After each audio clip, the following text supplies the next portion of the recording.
Hello guys, welcome back to my channel. आज की class में हम मिसलेनियस एक्सरसाइज 10 का क्वेश्चन नंबर 16 और क्वेश्चन नंबर 17 सॉल्व करेंगे। तो सबसे पहले हम क्वेश्चन नंबर 16 सॉल्व करते हैं।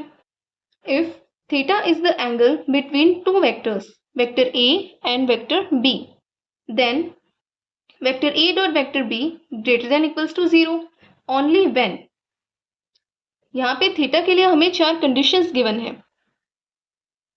तो सबसे पहले देखिए, vector A dot vector B greater than equal to 0, ये हमें गिवन है। डॉट प्रोडक्ट का फॉर्मूला यूज करते हैं यहाँ पर, magnitude of vector A magnitude of vector B cos theta greater than equal to 0। लेकिन हमें बोला नहीं गया है कि वेक्टर ए और वेक्टर बी जीरो वेक्टर्स हैं, इसका मतलब वो नॉन जीरो है। अगर वेक्टर ए और वेक्टर बी ये नॉन जीरो हैं, इसका मतलब कॉस थीटा ही जीरो होगा। तो cos theta greater than equal to 0। अब हमें ये देखना है कि थीटा की किस कंडीशन के लिए ये सही होता है। तो सबसे पहले हमें ये जानना पड़ेगा कि जो 4 क्वाड्रेंट्स होते हैं उनमें कौन से क्वाड्रेंट में कॉस जो है वो पॉजिटिव होगा और कौन से में नेगेटिव होगा। फर्स्ट, सेकंड, थर्ड और फोर्थ। फर्स्ट में ऑल पॉजिटिव, सेकंड में साइन और कोसेक ये पॉजिटिव, थर्ड में टेन और कॉट पॉजिटिव, और फोर्थ में कॉस और सेक पॉजिटिव। यानी कि फर्स्ट और फोर्थ, इन दोनों क्वाड्रेंट्स में जो कॉस है वो पॉजिटिव है, सेकेंड और थर्ड में तो नेगेटिव है, तो हम सेकेंड और थर्ड को यूज नहीं करेंगे। अच्छा, अब इसमें एंगल्स कैसे होते हैं, 0, π/2, पाई, 3π/2 और फिर ये 2π। तो अभी फर्स्ट के लिए तो लिमिट क्या होगी, 0 से π/2, और फोर्थ के लिए 3π/2 से 2π। लेकिन मुझे तो या तो 0 से π/2 में देखना है या फिर 0 से पाई में, तो फोर्थ को तो मुझे यूज ही नहीं करना है, ये ऑप्शन तो मेरा निकल गया है। अभी कॉस जो है वो 0 से π/2 के बीच में ही पॉजिटिव है, तो सी और डी ये दोनों ऑप्शंस भी आउट हो गए। ऑप्शन ए और ऑप्शन बी, दो ऑप्शंस हमारे पास बचते हैं। अब हमें ये देखना है कि ये जो इक्वल टू का साइन है ये हमें यूज करना है कि नहीं करना है। गिवन है cos theta greater than equals to 0। अगर हम cos थीटा को इक्वल्स टू 0 मान रहे हैं तो इसका मतलब यहाँ पे थीटा कितना है, π/2। थीटा हमने π/2 रखा तभी तो cos थीटा की वैल्यू 0 हुई है ना, और 0 तो वैल्यू है क्योंकि यहाँ पे इक्वल्स टू का साइन है, लेकिन ऑप्शन ए में इक्वल नहीं है, यानी कि ऑप्शन ए में 0 less than theta less than π/2।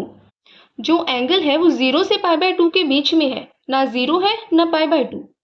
तो जब हम π/2 रखेंगे ही नहीं तो हमारे जो वैल्यू है वो 0 कैसे होगी। इसका मतलब ऑप्शन ए भी आउट, तो करेक्ट ऑप्शन है option B, 0 less than equal to theta less than equal to π/2। Okay, चलिए अब हम सॉल्व करते हैं question number 17। Let vector A and vector B be two vectors and theta is the angle between them. Then vector a plus vector b is a unit vector if, यहाँ पे भी हमें theta की value find out करनी है। दो vectors vector A और vector B हमें गिवन है जो यूनिट वेक्टर्स हैं, और यूनिट वेक्टर की कंडीशन क्या होती है कि उसका जो मैग्नीट्यूड होगा वो 1 होगा। यानी कि magnitude of vector A equals to 1, magnitude of vector B equals to 1, और vector A plus vector B ये भी यूनिट वेक्टर है, तो magnitude of vector A plus vector B equals to 1। अब हमें फाइंड आउट करना है थीटा। तो सबसे पहले हम इस कंडीशन को यूज करते हैं। देखिए, अगर मैग्नीट्यूड ऑफ वेक्टर ए का स्क्वायर है तो इसे हम क्या लिख सकते हैं, वेक्टर ए डॉट वेक्टर ए। क्योंकि यहाँ पे एंगल थीटा है, तो यहाँ पे अगर हम डॉट प्रोडक्ट का फॉर्मूला यूज करेंगे तो वो क्या होगा, magnitude of vector A, magnitude of vector A cos 0, theta 0 है, तो हमें मिलेगा मैग्नीट्यूड ऑफ वेक्टर ए का स्क्वायर। तो हम यहाँ पे भी दोनों साइड स्क्वायर कर देते हैं।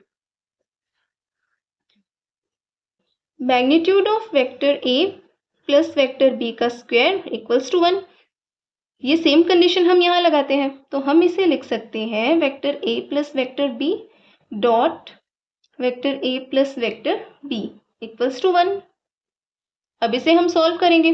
वेक्टर ए का डॉट प्रोडक्ट इन दोनों के साथ, vector A dot vector A plus vector A dot vector B plus vector B dot vector A plus vector B dot vector B equals to 1। अभी हमने देखा कि vector A dot vector A क्या होता है, मैग्नीट्यूड ऑफ वेक्टर ए का square, magnitude of vector A का square plus dot product जो होता है वो कॉम्यूटेटिव होता है, तो इसे हम लिख सकते हैं vector A dot vector B plus vector A dot vector B plus similarly magnitude of vector B का square equals to 1।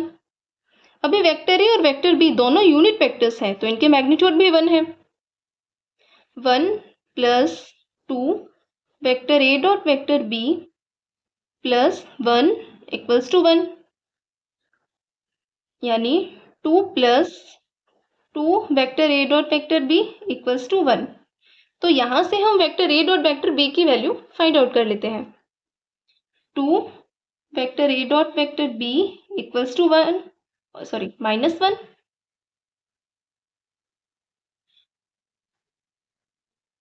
Vector A dot vector B इसकी वैल्यू मुझे मिली -1/2।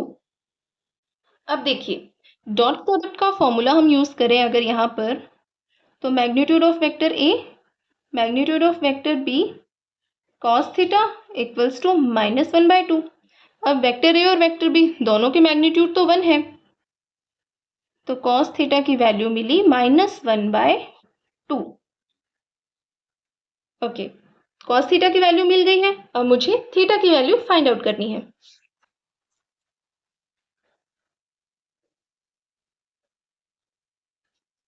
तो सबसे पहले ये देखिए कि अगर ये वैल्यू पॉजिटिव होती, यानी कि कॉस थीटा की वैल्यू अगर 1/2 होती, तो ये किस एंगल पे होती, यानी थीटा की वैल्यू क्या होती, 60 डिग्रीज या फिर π/3। अभी कॉस क्या है, नेगेटिव। हमने अभी लास्ट क्वेश्चन में देखा था कि कॉस कौन से क्वाड्रेंट्स में नेगेटिव होता है, सेकंड और थर्ड, यानी या तो ये सेकंड में होगा या फिर थर्ड क्वाड्रेंट में।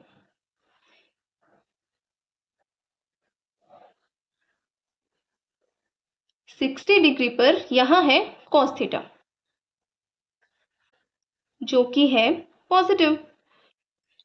अगर हम सेकेंड क्वाड्रेंट में देखें, यानी इस एक्सिस से यहाँ से 60 डिग्री से एंगल बनाए, तो यहाँ पर कॉस क्या होगा, नेगेटिव। तो अगर मुझे यहाँ पर एंगल फाइंड आउट करना है टोटल, ये इतना, तो इसे मैं क्या लिख सकती हूँ, पाई माइनस थीटा, यानी पाई माइनस π/3। ऐसा क्यों, ये टोटल एंगल क्या है, 0 to π, ये इतना पूरा पाई है, इतना मुझे पता है, यानी 60 डिग्री का मुझे पता है, मुझे बाकी का फाइंड आउट करना है, तो पाई माइनस π/3। सेकेंड क्वाड्रेंट की बात कर रहे हैं हम अभी, यानी कि 2π/3। अगर हम थर्ड की बात करें तो ये तो होगा 3π/2 तक। अभी इसके अंदर मतलब यहां से मुझे 60 डिग्री ऐड करना है, ये 60 डिग्री इस एक एक्सिस से, ये अगर मुझे 60 डिग्री ऐड करना है तो यहाँ पर मैं कॉस की वैल्यू कैसे निकालूंगी, पाई प्लस π/3, यानी कि 4π/3। इसका मतलब सेकेंड और थर्ड क्वाड्रेंट में कॉस नेगेटिव तो है, लेकिन किस एंगल पे, या तो एंगल होगा 2π/3 या फिर एंगल होगा 4π/3। तो हमें ऑप्शन में क्या गिवन है, 2π/3, यानी कि ऑप्शन डी। इसका मतलब यहाँ पर कॉस जो है वो कौन से क्वाड्रेंट में है? सेकंड में। हम इसे डायरेक्ट भी कर सकते थे कि जैसे कॉस थीटा की वैल्यू -1/2 है, तो हम यहाँ से थीटा की वैल्यू इसमें पुट करके देखेंगे। थीटा की वैल्यू π/4 अगर हम रखते हैं तो कॉस π/4 की वैल्यू 1/√2, ये नहीं होगा। थीटा की वैल्यू π/3 रखते हैं और कॉस π/3 की वैल्यू क्या होती है? 1/2, लेकिन वो तो पॉजिटिव है, तो ये भी नहीं होगा। इसी तरह π/2 रखें तो कॉस π/2 की वैल्यू 1, तो ये भी नहीं होगा। और थीटा की वैल्यू 2π/3 यानी -1/2, तो ऑप्शन डी। तो ओके फ्रेंड्स, आज के लिए इतना ही। अगर आपको इन दोनों क्वेश्चंस में कोई भी डाउट है तो आप मुझे कमेंट करके पूछ सकते हैं। और यहाँ पर हमारी एक्सरसाइज 10 कंप्लीट होती है। अगर आपको कोई और क्वेश्चन भी चाहिए तो आप मुझे कमेंट कर सकते हैं। वीडियोस पसंद आ रहे हैं then please like, share and comment and subscribe to my channel. Thank you.